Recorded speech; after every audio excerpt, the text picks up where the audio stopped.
गजब कहानी है यार। बीसीसीआई की लीला अपरंपार। तीनों टेस्ट तीनों में फेल, फिर भी सेंट्रल कॉन्ट्रैक्ट में जुड़ गया नाम। बीसीसीआई के सेंट्रल कॉन्ट्रैक्ट में ईशान किशन और श्रेयस अय्यर की गैर मौजूदगी पर खूब सवाल खड़े हो रहे हैं। हार्दिक पांड्या का प्रमोशन भी सवालों के घेरे में है। ऋषभ पंत के साथ सभी की सिंपैथी है। वो पिछले 1.5 साल से क्रिकेट नहीं खेल पाए हैं। लेकिन एक सवाल और भी है जो बीसीसीआई की मंशा पर सवाल खड़ा कर रहा है। सवाल यह है कि सिर्फ 3 टेस्ट और तीनों में फेल, फिर किस आधार पर सेंट्रल कॉन्ट्रैक्ट दे दिया गया है, जबकि टीम को वर्ल्ड कप में कई मैच जिताने वाले को बाहर कर दिया गया है। ये प्लेयर कौन है, हम आपको अपनी इस रिपोर्ट में बताने वाले हैं। सेंट्रल कॉन्ट्रैक्ट में ईशान किशन और श्रेयस अय्यर को लेकर जो हो हल्ला हुआ है वो आप जानते ही हैं, लेकिन हार्दिक पांड्या को किस तरह से ए ग्रेड में शामिल किया गया है उसको लेकर नए अपडेट आए हैं। इंडियन एक्सप्रेस ने बीसीसीआई के सूत्रों के हवाले से बताया है कि हार्दिक पांड्या को लेकर भी बीसीसीआई सख्त है। हार्दिक पांड्या से भी बीसीसीआई ने घरेलू व्हाइट बॉल क्रिकेट खेलने को कहा है। बीसीसीआई ने ईशान किशन और श्रेयस अय्यर पर कार्रवाई और हार्दिक पांड्या को प्रमोशन के सवाल में उलझाने के बाद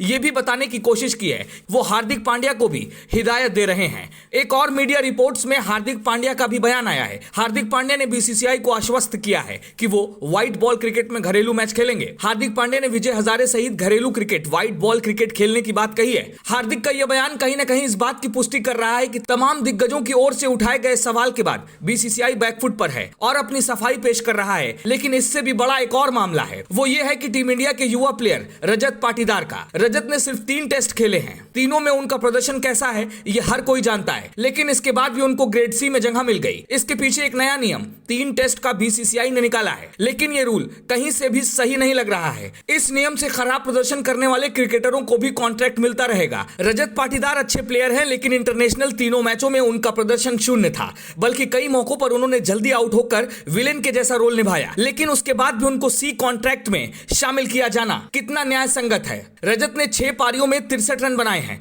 2 बार जब टीम इंडिया को क्रीज पर टिक कर खेलने की जरूरत थी वो शून्य पर आउट होकर टीम को और संकट में फंसा गए। ऐसे में फैंस का मानना है कि बीसीसीआई को सेंट्रल कॉन्ट्रैक्ट के लिए सिर्फ 3 टेस्ट के साथ कुछ प्रदर्शन को भी आधार बनाना चाहिए था, जैसे कि 1 शतक, 2 अर्धशतक या फिर 300 रन। ऐसे में अच्छा प्रदर्शन करने वाले प्लेयर को ही बीसीसीआई का कॉन्ट्रैक्ट मिल पाता, लेकिन बीसीसीआई ने ऐसा कुछ नहीं किया। बिना सोचे समझे रेवड़ी की तरह कॉन्ट्रैक्ट बांट रहे हैं और जिन प्लेयर्स ने वर्ल्ड कप में टीम इंडिया की इज्जत बचाई उनको बाहर कर दिया गया है। ये कितना सही है, आप इस बारे में क्या सोचते हैं, हमें कमेंट बॉक्स में जरूर बताइएगा।